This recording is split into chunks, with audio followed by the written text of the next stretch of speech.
안녕하세요. 반갑습니다. LNF의 실적 발표가 나왔습니다. 8월 3일에 컨퍼런스가 있었던 걸로 알고 있는데, 실적 리뷰를 했을 거예요. 당연히 했겠죠. 이번에도 뭐 실적이 예상치 좀 우리 걱정을 좀 했긴 했는데, 예상보다 좀 더 부진한 실적 발표가 좀 나와가지고, 최근에 제가 주가 좀 변동성이 큰 이유에 대해서 2분기 실적 우려가 뭐 수급에 대한 변화, 공매도에 대한 것들 뭐 여러 가지 설명을 드리긴 했었는데 2분기 실적이 예상보다 조금은 더 부진할 수도 있을 것 같다. 이렇게 설명을 좀 드리긴 했었는데 그것보다 훨씬 더 실적이 좀 잘 나오진 않았습니다. 그 이유와 앞으로에 대한 전망들, 거기에 따른 제 개인적인 생각들과 여기서 나와주는 뭐 자료들 그런 것들을 보면서 설명을 좀 드릴 수 있도록 할 테니까 좋아요 한 번씩 부탁드리도록 하겠습니다. 자, 일단은 종목 추천은 아니기 때문에 참고해 주시고 공부한다고 생각하시고 편안하게 보시면 감사드리겠습니다. 일단은 실적 발표가 좀 나왔습니다. 바로 보죠. 자, 매출액에 대한 변화는 없었어요. 전분기 대비해서 0.4% 정도 살짝 성장했습니다. 살짝 매출이 좀 잘 나왔어요. 근데 영업이익이 전분기 대비해서 더 이제 좀 안 좋게 나가긴 했습니다.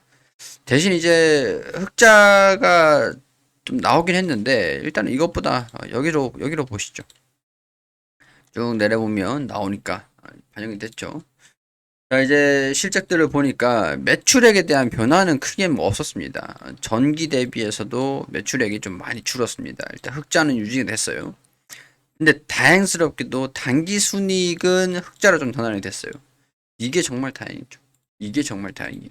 단기 순이익이 그래도 전기 대비해서 적자가 나지 않았다라는 게 이게 정말 위안이거든요. 자, 그 직전보다 실적이 좀 안 좋을 것 같다라고 예상을 하긴 했었어요. 예상은 하긴 했었어요. 여러 가지 이제 달러에 대한 변화도 있을 거고 높은 강달러에서 원재료를 구입했었던 것들도 있을 거고 그렇기 때문에 뭐 판가가 좀 인하가 되는 것들이 판매가에 좀 원재료가 상승이 됐는데 판가가 좀 인하가 됐던 게 수익성 악화로 이어졌을 거고 제가 말씀드렸던 게 판매를 해도 좀 손해를 보면서 판매를 할 수밖에 없었을 거다. 그렇기 때문에 2분기 실적을 그렇게 크게 기대하지 말자. 이후에 성장을 하는 것들을 기대를 해보자. 성장성이 향후엔 나쁘진 않을 거니까 그런 부분들 말씀을 좀 드렸었죠. 일단은 우리가 과거에 보면은 매출이 좀 성장을 했을 거다. 그리고 영업이익도 647억 원. 이것보다 좀 낮을 거라고 예상을 하긴 했어요. 당기순이익은 523억 원 정도 수준. 근데 당기순이익이 565억 원. 영업이익이 좀 낮아졌는데 단기순이익은 오히려 컨센서스보다 좀 증가가 됐어요. 이건 또 뭘까? 이거는 수익성이 좀 악화가 됐던 것들, 일회성 비용들도 어느 정도 뭔가가 있었겠지만 그 수익성 절감 노력이 좀 있었지 않았을까? 그런 생각들이 좀 들 수 있는 대목이겠죠. 일단은 뭐 예를 들어서 수익성을 좀 회복시키기 위해서 생산을 좀 많이 늘렸든가, 재고를 많이 팔았든가, 생산을 하지 않았는데 전에 재고가 좀 쌓였던 것들을 많이 팔았든가, 뭐 여러 가지 요인들이 좀 있었겠죠. 일단 저도 아직 보진 않았기 때문에 보면서 같이 말씀을 좀 드리도록 할게요. 일단 정말 다행스러운 거는 이제 영업이익이 좀 줄어들었지만 단기순이익 실질적으로 이 회사가 벌어들인 돈은 뭐 증가가 됐다. 사실 이게 주가가 폭락할 요인들도 아니고 그렇다고 올라갈 요인들도 아니고 좀 긴가민가 할 거예요, 시장에서는. 이거를 좋게 봐야 되는 건가. 근데 일단은 돈을 많이 벌었으니까 이게 일회성으로 이제 잠깐 한 번만 좀 흑자가 전환이 됐다. 이제 적자가 나올 것이다.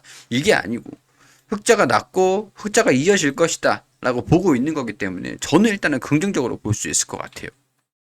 앞으로 뭐 LS하고도 합작법인 그리고 중국 뭐 여러 가지 이차전지에 대한 성장성 뭐 그게 지금 반영될 때는 아니지만 모멘텀들은 있기 때문에 자, 홈페이지에 가면은 이런 컨퍼런스 콜을 하면서 사용된 그런 자료들을 공실이 좀 다 자료들을 올려놓습니다. 웬만한 기업이면 실적 설명에 이렇게 좀 다 올려놔요. 자, 이거를 보면서 설명 좀 드릴게요. 매출액이 1조 3천억 원. 1조 3천억 원으로 뭐 좀 전기 대비해서 좀 비슷했어요. 그냥 분기별로 0.39% 정도 성장을 했습니다. 뭐 이거는 컨센서스에 부합을 하지 못했죠. 영업이익은 많이 줄어들었어요. 뭐 50억 원 정도 수준이 나왔으니까. 영업이익은 리튬이라든가 메탈 가격 하락과 제품 순 실현 가치가 마이너스가 좀 났다. 그래서 감소가 되었다. 그러니까 리튬 가격들도 하락을 했고, 근데 당시에 우리가 이걸 생산하기 위해서 미리 원자재를 확보를 하잖아요. 그런 원자재를 재료, 그러니까 우리가 김치를 만들 때 간단하게 설명드리면 우리가 김치를 만들 때 배추 또 뭐 배추 있고 고춧가루 해야 되고 뭐 멸치액젓 사야 되고 뭐 여러 가지 속재료들 뭐 무도 사야 되고 마늘도 사야 되고 다 그러니까 판매가는 1kg당 우리가 12,000원에 만약에 파는데 배추랑 이것저것 하는데 뭐 더 비싸게 샀던 거죠. 수입을 해와야 된다고 가정을 했을 때 우리가 국산 재료들을 사지 않고 수입을 해온다라고 가정을 했을 때 높은 달러의 이제 식량 가치가 가격이 많이 올랐으니까 물가가 많이 올랐으니까 가격을 많이 주고 울며 겨자 먹기로 배추랑 비싸게 마늘이랑 뭐 비싸게 사왔던 거죠. 근데 판매가를 올리려고 보니까 경기가 좀 안 좋아요. 판매가를 올리지 못했어요. 근데 지금 이제 판매를 하려고 보니까 정부에서 가격을 낮추라고 하네. 경쟁이 김치 경쟁이 더 과하게 돼가지고 판매가가 좀 많이 낮아지게 되네. 12,000원에 팔았는데 11,000원에 팔아야 되게 생겼단 말이죠. 그럼 이제 일단은 재료를 우리가 배추, 마늘 뭐 이런 것들을 높은 가격에 샀는데 판매가로 전가를 시키지 못하고 오히려 판매가가 낮아지다 보니까 영업이익이 좀 떨어졌다. 뭐 이렇게 설명을 하는 것 같습니다. 그렇게 이렇게 설명을 드리면 이해를 하실 수가 있을 것 같아요. 자, 이런 이제 간간이 원유를 정제하는 기업들 같은 경우에 재고 마진이 좀 많이 줄었다라고 이렇게 표현을 많이 하죠. 자, 자산, 부채, 뭐 재고 뭐 이런 것들은 뭐 이제 2022년 뭐 하반기 출하를 통해 가지고 좀 재고 자산이 아직까지 좀 높은 수준이지만 이제 출하량이 좀 증가되고 있기 때문에 낮아질 전망이다. 뭐 이렇게 얘기를 하는 것 같습니다. 부채 비율도 많이 증가가 됐지만 이제 좀 안정화가 되지 않겠나 이렇게 얘기를 하는 것 같아요. 재고 자산이 1.6조로 높은 수준이다라고 얘기를 하는 것들은 판매가 좀 안 됐다. 생산량에 비해서 우리가 이만큼 생산을 할 거다라고 우리 100 캐파가 내가 100개를 생산할 수 있으면은 그래도 경기가 좀 안 좋으니까 80개 정도는 팔리겠지라고 생산을 하고 원자재 가격들이 많이 올라갔으니까 뭐 좀 70개 정도 잡자. 그래서 70개를 생산을 했는데 50개만 팔린 거예요. 그럼 20개가 재고로 남잖아요. 20개.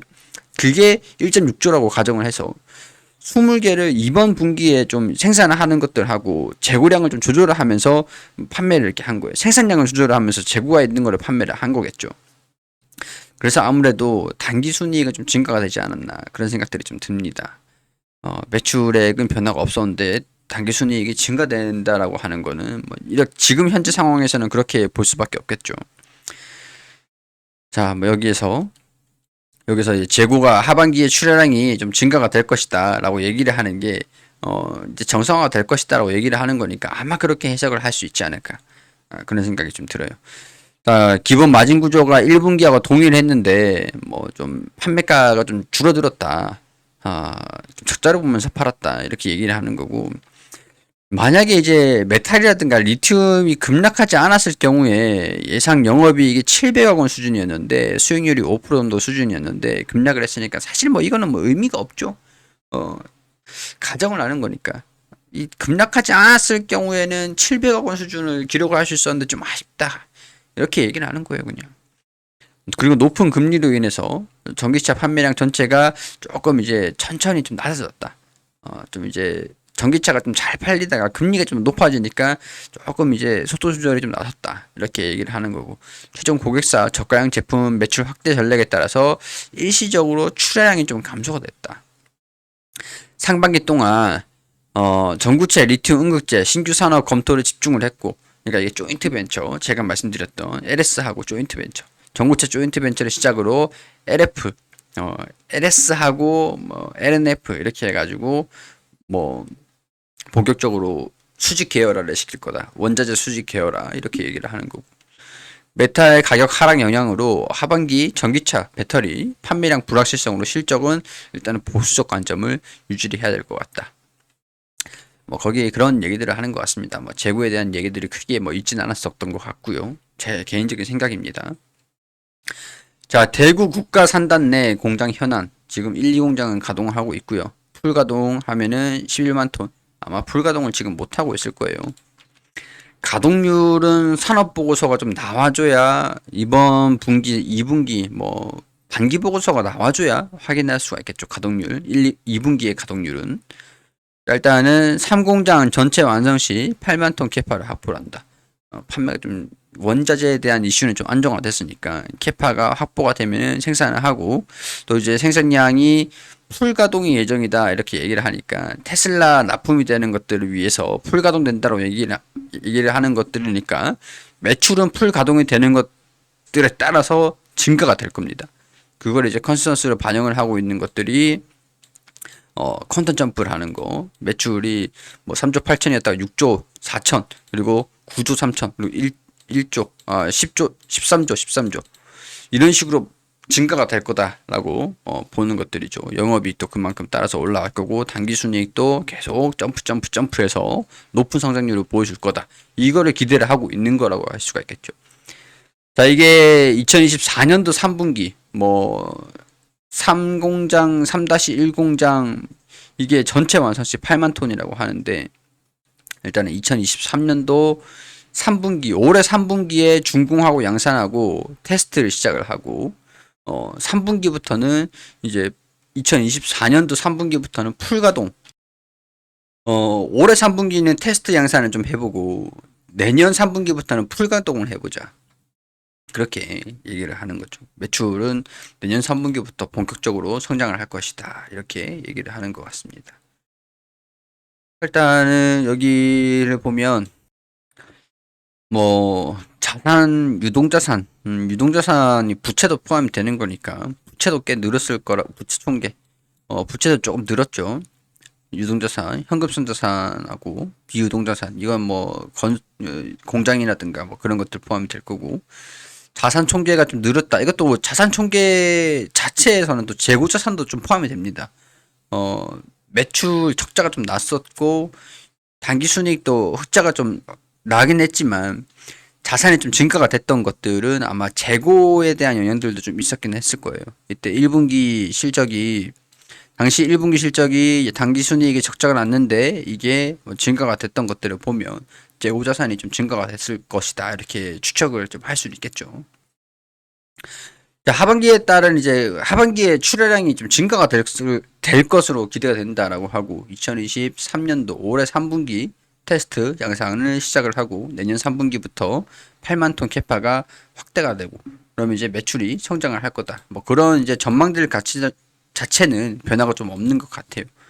회사에서 얘기를 하는 게 높은 원자재 비용을 지면서 매입을 하면서까지 생산을 유지를 했었는데 재고도 좀 많이 증가가 됐었고 판매가 좀 부진이 됐었고 근데 이게 이제 안정화가 되고 있다라고 얘기를 하는 것들이니까 영업이익은 컨센서스 대비해서 조금 하회를 많이 쇼크가 좀 났지만 단기 순이익은 오히려 증가가 됐다.